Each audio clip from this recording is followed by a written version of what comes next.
Hi. So I wanted to share a little experiment that I've been doing with the Pong. So here it's the standard, very much the same that you can get from GitHub. Right? You can see that it's doing some babbling. Obviously misses initially a lot, gets a couple of blocks. So I'm going to fast forward. Right? It's pretty standard. Nothing. This is our baseline essentially. Right? I wanted to test out a couple of ideas, essentially.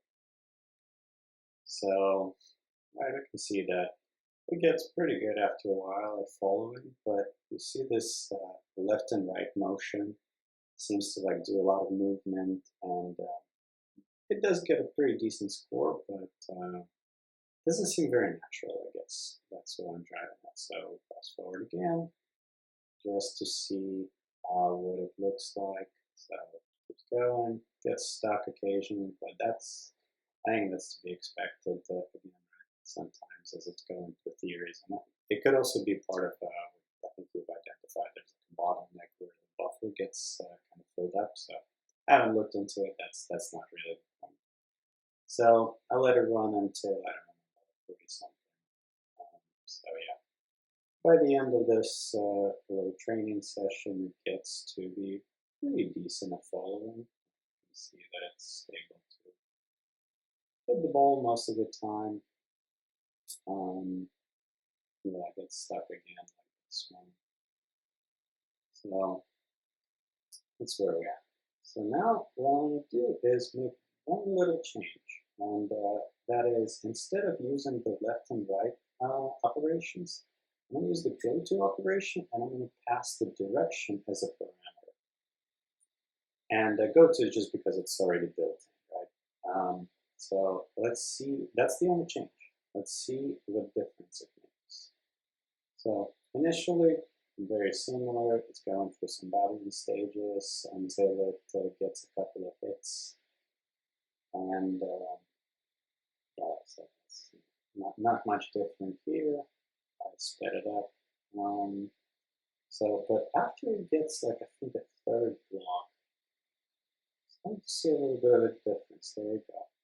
It's moving a lot more with a directed motion. Still gets stuck, right? But I do see some babble operations. So I think that babbling, I might be able to even reduce the babbling steps out of it. But there we go.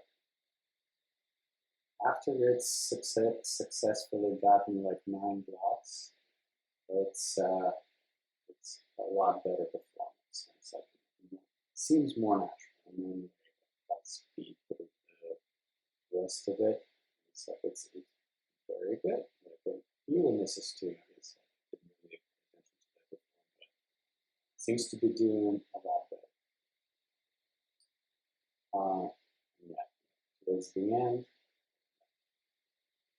very, I guess, purpose driven.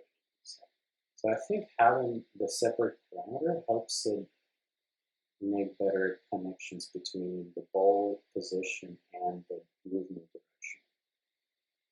So one other thing that I want to experiment with is teaching NARS, right? Like directly providing the instruction. So here we're doing no babbling at all. And we're going to go with the player versus example. And so here, see, if NARS has less than 3 blocks, it's going to look for me as the teacher for its input.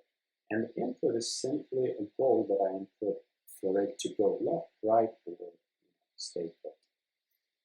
So let's see how it differs. So remember, in the first 3, until it reaches 3 blocks, I'm providing it hints as to which way to go, like a goal.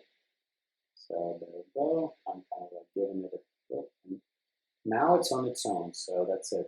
No more direction from me. It's gotten all the direction already. So this is it. Like this movement is no babbling, and I just provided a couple of well, like you would do with a human player, for example. You would kind of like look over their shoulder and say, like, go left.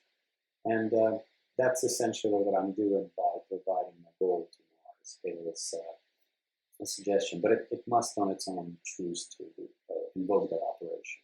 Right? So this one, yeah, I didn't go as far as